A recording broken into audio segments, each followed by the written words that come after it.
but it is time. One day later, it's a special Tuesday edition of the Maddy Awards presented by EnergyMark. Are you okay over there with the soda cans? My God. I muted my mic. Some decorum over here. Popping open the soda can. Maddy Awards presented by EnergyMark, the official energy supplier to the Buffalo Bills. It's like we're not even doing a show here. We're just This chilling. guy's unbelievable. Decorum, Some water quality cooler control. talk over I thought here. I tried to do it real slow, but There's no way to do a silent can opening. I think you're smart I enough muted to my mic. Yeah, there's two other Silent microphones crowd. a foot away from you.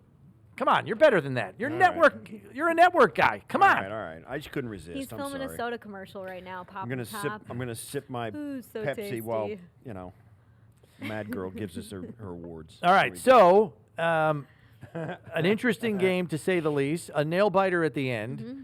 So I'm very curious to see where these awards begin. What are we beginning with here? We're starting with the tone setter. And the tone setter was the 3 takeaways that Buffalo had on defense. It was the second best offense in the Bills going up against the third best offense in the Ravens. So you knew if you wanted to win this one, you were going to have to steal a few possessions. And Buffalo's defense did so right in the beginning of the game on the second drive that the Ravens had. The Bills come out and Taylor Rapp intercepts one of Jackson's passes, and it stalls the drive. And then on the next drive, Ravens are trying to make something happen. The game is tied up here, and DeMar Hamlin sacks Jackson, grabs the fumble, strips the ball, and thankfully, Von Miller's there to grab the fumble and return it 39 yards. And then in the fourth quarter, on another huge drive that Baltimore had going, here comes Terrell Bernard to force the ball out and pick it up.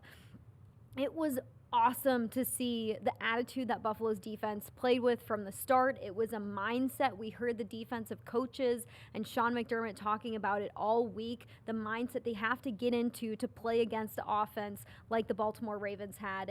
And they did it from the beginning. Buffalo's all about these splash plays on defense, and they did not falter against the Ravens.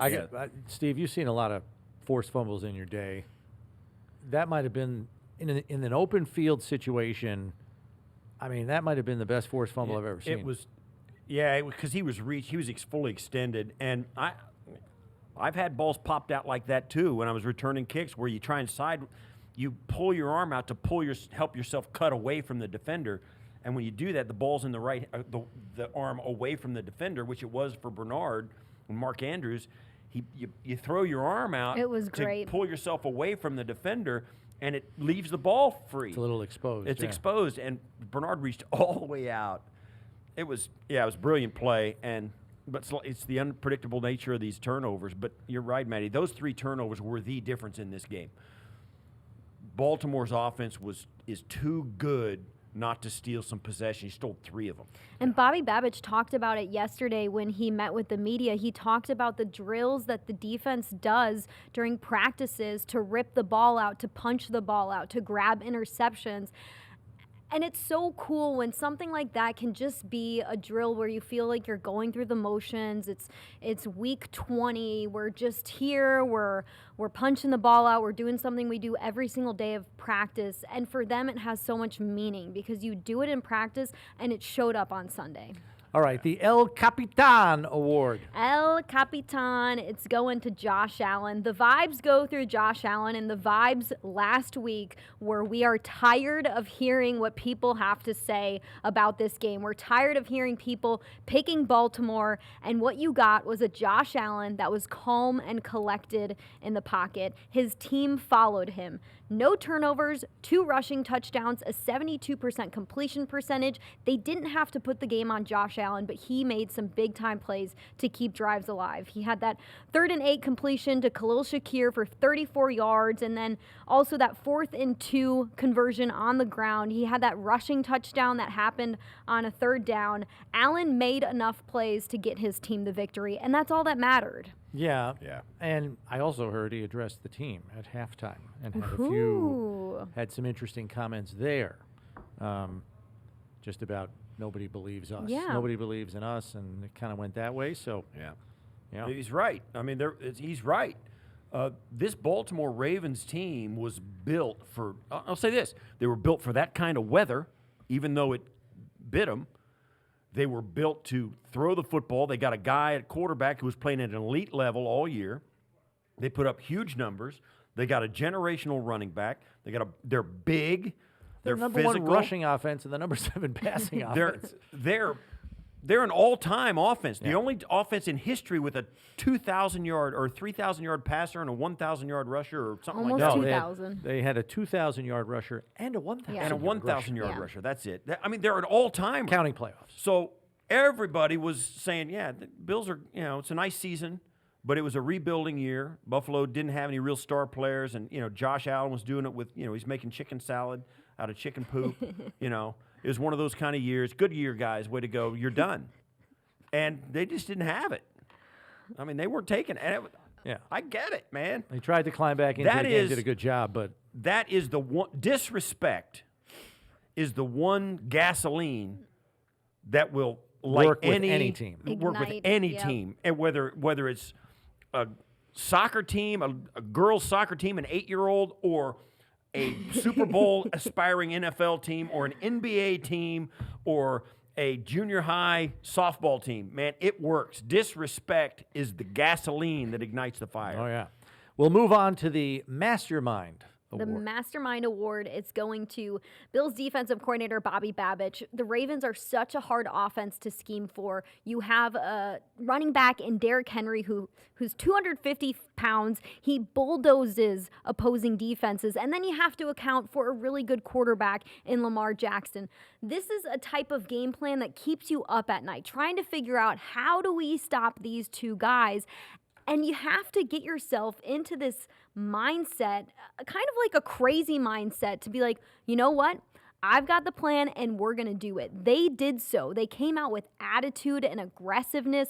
2 takeaways in the first half. They limit Derrick Henry to just 21 rushing yards on the ground. The defensive line had to play a big role in this game, and they came out acting tough and playing big. Ed Oliver had some great snaps in this game. You got to play bully ball against this type of offense, and Bobby Babich was the leader in doing that. Yeah, you and I were talking about it earlier. They blitzed at 48%. Crazy. Yeah, they were coming after him. I And like- Lamar Jackson is good against the blitz. It's Yeah. a pick your poison. Is it gonna work? Yeah. And I was looking up stats for how many touchdowns has Josh had against the blitz, and we were talking about if the Chiefs are gonna try and do that against Josh Allen this week. And above Josh Allen is Lamar Jackson in passing touchdowns against the blitz. So it's tough when you decide, hey, we think this works, and it actually did. Yeah, and it says something about, Derrick Henry had finished 16 carries for 84 yards. He had a long of 17, so that'd be 15 for 67. Then you're kind of getting back down into it. He's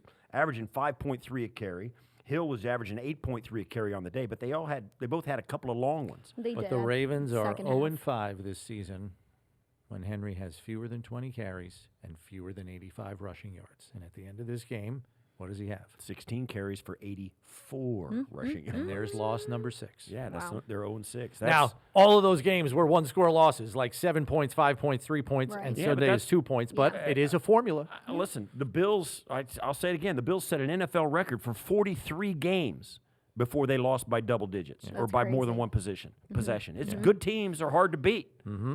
All right, we move on to the Young Hustler Award. The Young Hustler, it's going to our rookie running back, Ray Davis. Davis is playing in his first divisional playoff game, and he stood out. He had some important rushes in this game. He had a touchdown of his own, his first career playoff touchdown. He showed that the moment wasn't too big for him. And going up against a defense like the Chiefs have, you're going to need everybody on offense. And it was great to see him perform in a big-time playoff game.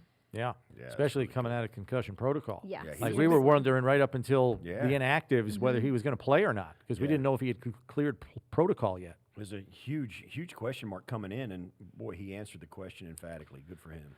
All right, the On Point Award. On point, it's going to our wide receiver, Khalil Shakir. This has been a receiver that Josh Allen has trusted all season due to the chemistry that they have together. And in a big playoff game, Allen relies on Shakir once again. He was the leading receiver and did a great job. 6 catches, 67 receiving yards. And I love that Allen went to Khalil Shakir on that 3rd and 8 play where he had to convert convert it to keep the drive alive. And they go to Shakir on a longer route that he's not used to running all the time. Shakir's known for being a guy who's your underneath guy, who's your slot receiver, who's grabbing short yards here and there, and then gets those yak yards is what he's known for. But I love that Allen went to him in that type of moment. Yeah, and he's the leading receiver by far in this game for the Bills. Like one of the few guys that Josh went to consistently, to your point.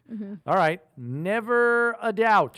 Never a doubt. It's going to our head coach, Sean McDermott. There was never a doubt with him at the helm in this type of playoff game. You need to make sure your team is ready to go in a playoff game, and he did that. I mean, this is a coach who's been in the playoffs for several seasons in a row now, and he knows what is needed out of his team mindset-wise, and did that all week. Made sure that, hey, we're going to touch base here, and we're going to make sure our team is ready to go. They finished the season 10-0 at home, which is an incredible stat, and McDermott has just been a great leader all season. We talk about Josh Allen a lot. We talk about Joe Brady and Bobby Babich a lot, but this would not be possible without Sean McDermott. He's done such a great job of coaching these guys to get the most out of them, to get the best out of them on offense and defense.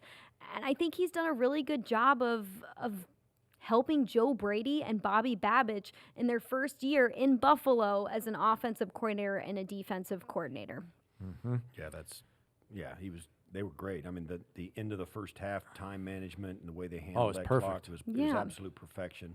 And that tough decision to go for the field goal or the 4th and 3 or 2+ to put it up 9, it worked out. It was right because at the end of it, even if they would have scored and got the 2-point, they end up with the ball in a minute 31, 2 timeouts, and all they need is a field goal to win it. It was beautifully handled. All right, Maddie, we got 30 seconds. Quickly, the locked-in award. Quickly, locked in. It's going to Tyler Bass. He batted 1,000 in a huge playoff game against the Ravens. 2 field goals, made all of his extra point attempts. He is 4 of 4 now on field goals of at least 50 yards in his postseason career. That's big time. Last year in the divisional round, Bass did not make that 44-yard field goal attempt. This time around, he does. The team could lean on him, and they're going to have to continue to do so going forward. 51-yarder in the snow is no easy task. He made it look easy. All right, Maddie, thanks very much. Those are the Maddy Awards presented by EnergyMark.